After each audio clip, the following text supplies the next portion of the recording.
Architecture CodeX.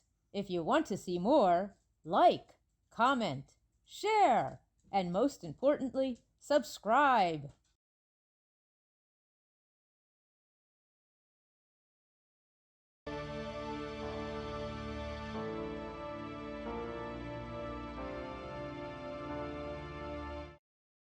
Some Architectural Codex fans have asked about my work, so I thought I would make this video, which you can either consider essential background information or shameless self-promotion.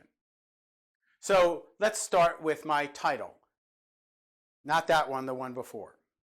Thank you. You see, I have a lot of letters at the end of my name. This is because I do work in academia, and if you don't have a lot of letters after your name, they just don't listen to you.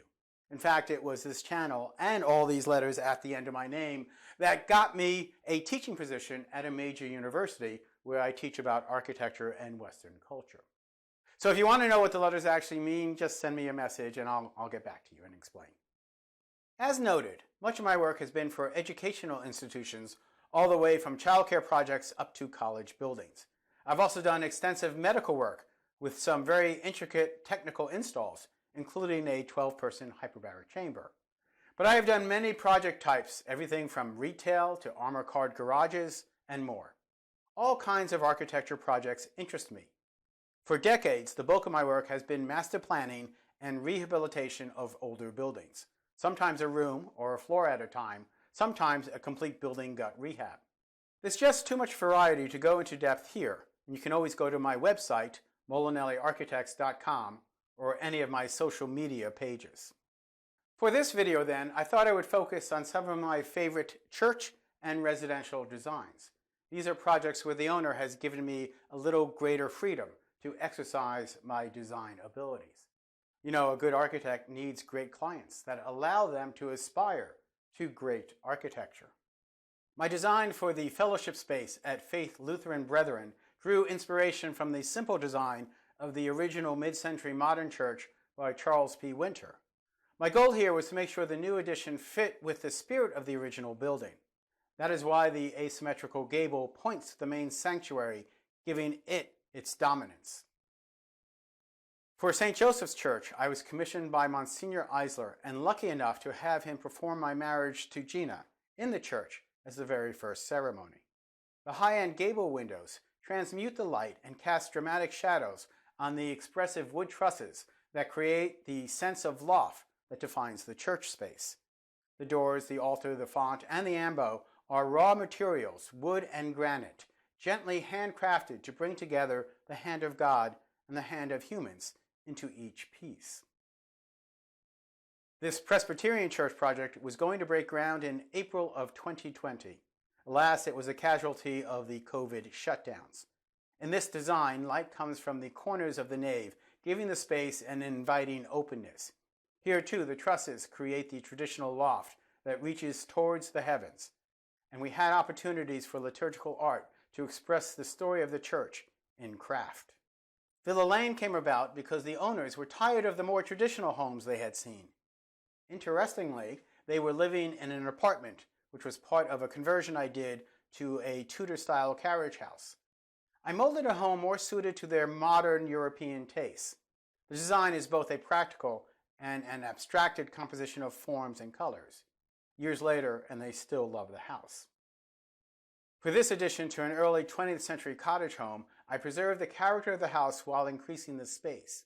The new tower and extended mansard roof work with the original design to look like they always belonged there. I added the stone tower to this revivalist Tudor from the 1920s to give me a visual pivot point that would allow an extension that made the house even more Tudory than the original structure.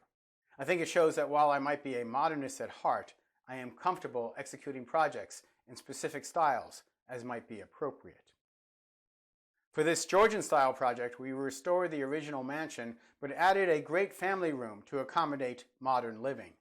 And while the line between the original and my addition is distinguishable, the overall context and style is consistent. For the client then, the results are what they wanted, even if the design is not what they originally expected. We are under construction for a new modern-style house.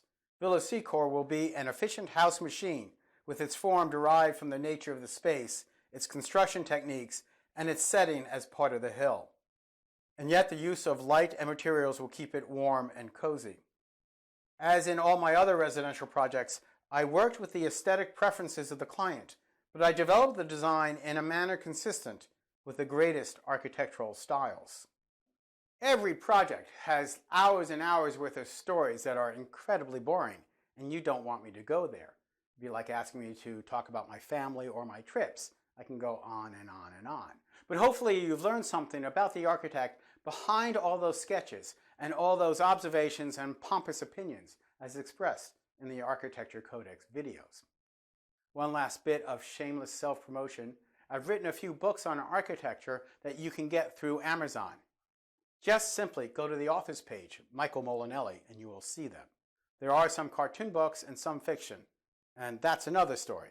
However, my wife Gina and I wrote a novel about one of the greatest architectural masterpieces in our book, Mont Saint-Michel, Montjoie.